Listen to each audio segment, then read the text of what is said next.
Peace and blessings, family. It's me, Coach 67 Sports TV. Shout out to the awesome and amazing LDBC, Lions Den Boston community. Shout out to the Louisiana All-American Sports Network. And shout out to the greatest university in the world, the Southern University, home of the mighty Jaguars. In this particular video, I'm going to talk about the aftermath of Mike Tyson versus Jake Paul.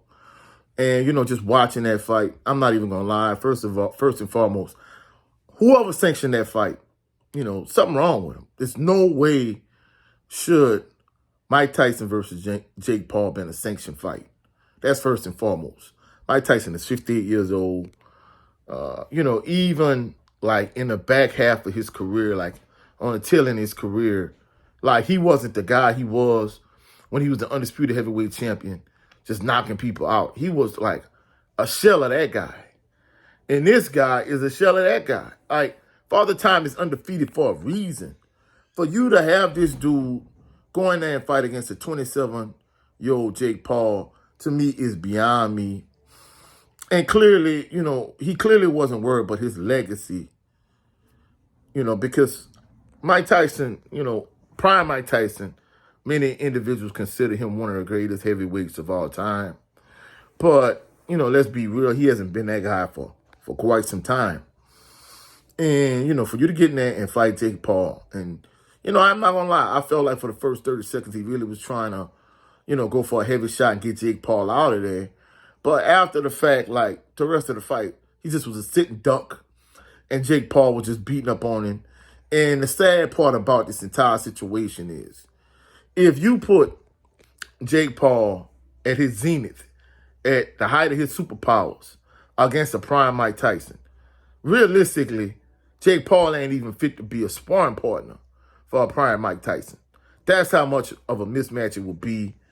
And, somebody was like, well, hey, Mike Tyson would knock Jake Paul out if he was in his prime. I'm like, no, that's an understatement. Mike Tyson was savagely and viciously knock Jake Paul out in his prime. And there's no two ways about it.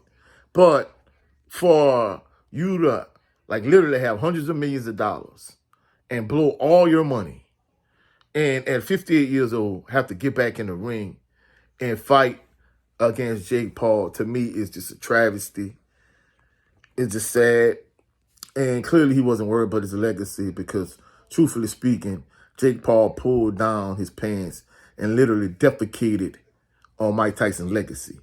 And the sad thing about it, I don't know who is the matchmaker for Jake Paul, but for the exception of Tommy Fury, everybody Jake Paul fought, whoever his matchmaker is, like, they did an excellent job kind of cherry picking, like, over the hill MMA fighters, and in this instance, a over the hill boxing legend. I mean, and it's sad, like, why won't he fight against some up and coming fighters that, really kind of would be more along his speed? I mean, it would be a competitive fight if he fought against a younger guy. I mean, watching Tyson fight against Jake Paul, it would be like the equivalent of Michael Jordan playing against a G League player one-on-one and a G League player just destroying Michael Jordan. And that's sad. And the crazy thing about it is, from what I'm understanding, like, Tyson, I guess he would be interested in fighting again for what? Like, after you got the brakes beat off you by this scrub, I'm not saying Jake Paul is a scrub, but compared to a prime Mike Tyson, he is. Ain't no two ways about it.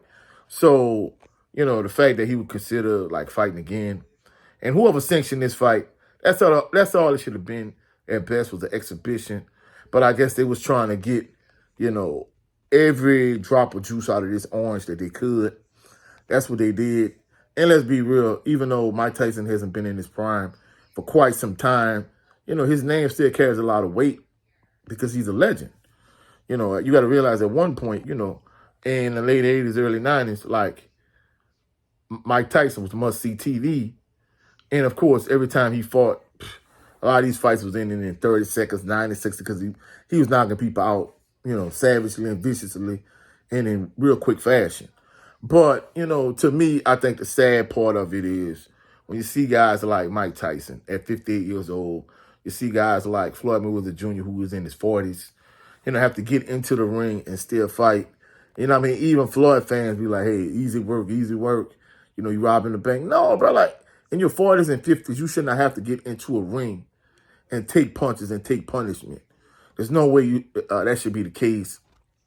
And I wish, these boxers who made all these millions of dollars, if they had like financial advisors and they were more financially literate and they made better choices and decisions. Because, just recently, after this fight, I was watching the video of Mike Tyson, and it, showed Mike Tyson buying white tigers and Mike Tyson like blowing money on like stupid jewelry. And the thing about it, he wasn't even having his jewelry appraised. Luxury cars, and you wonder why he ended up going broke.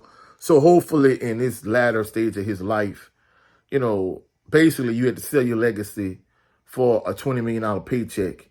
Hopefully the money was worth it. Hopefully he takes care of the money, because at the end of the day, it's sad the fact that at this stage and this age of his life, he had to get in the ring and fight against someone that's significantly younger than him and get beat up by somebody who, if you put your prime against his prime, he's not even a fraction of the fighter you are.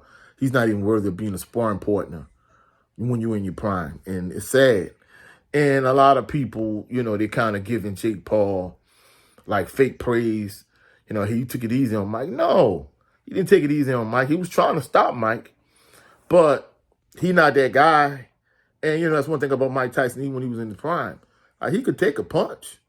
But the problem is, like, his legs are shot. His legs are gone. Like, Mike has no legs. Like, just think about it. On his right knee, he had a knee brace on. So that go to show you he has no legs. The first 30 seconds of the fight, he had good bounce. And I felt like he was trying to get him out of there. But for the rest of the fight, he just was a sitting duck. And just Jake Paul just was beating on him. He was trying to stop him. I don't care what nobody say. Like, he don't get no praise for not stopping Mike. Then in the fight, he won't bow. And I'm like, man, this is sad. This whole fight was a farce as far as I'm concerned, truthfully speaking. And I'm glad I didn't pay for this BS. But the thing that just kept aggravating me, even though I didn't pay for it, like Netflix just kept buffering and buffering and buffering. And I'm thinking to myself, bro, like, for people who paid money to see this, like, they should get their money back. You should give them some kind of extras or free something, because, man, it just kept buffering, you know what I'm saying? So, my brother Cadillac Red and I was watching the backstage, and, man, look, bro, this fight was a farce. It was trash. Even if you look at Amanda Serrano and Katie Taylor and Mario Barrios was very unimpressive. Those were the fights, on a card that really, I guess, kind of elevate, like, the main event.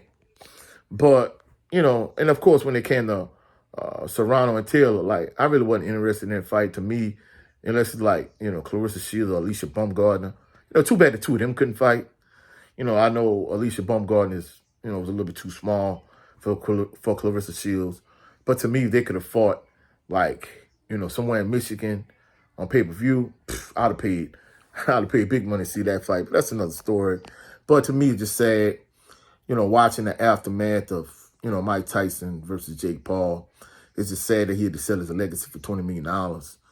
And the fact that he's even considering getting back in the ring. Look, hey, Mike Tyson at this stage of his life, this stage of his career, he need to go sit his behind down somewhere. If he had family members next to him that he listens to, they need to tell him, like, hey, Mike, you need to go sit your behind down and just call it a career. Because at this point, there's no way you should be getting in the ring and fighting. But that's it for this video. If you find any value in this video, please like the video, share the video, comment in the comment section, subscribe to the channel. Also, click the notification bell so you can be alerted anytime I post any new videos. Also, go check out my brother Brent Fox on his channel. It's just me starring Brent Fox. That's his show for my boxing LDBC family members. He does a 20x20 series also. So go check out Brent Fox on his channel with his show. It's just me starring Brent Fox and his 20x20 series. Also, go check out my brother Jared Loving Green on his channel. Every Sunday, he does this show called the Southern Baller Show. Usually, I'm a guest on this show. So go check out my LDBC brethren. I'll catch y'all on the rebound. Y'all have a blessed, phenomenal evening. Peace and blessings.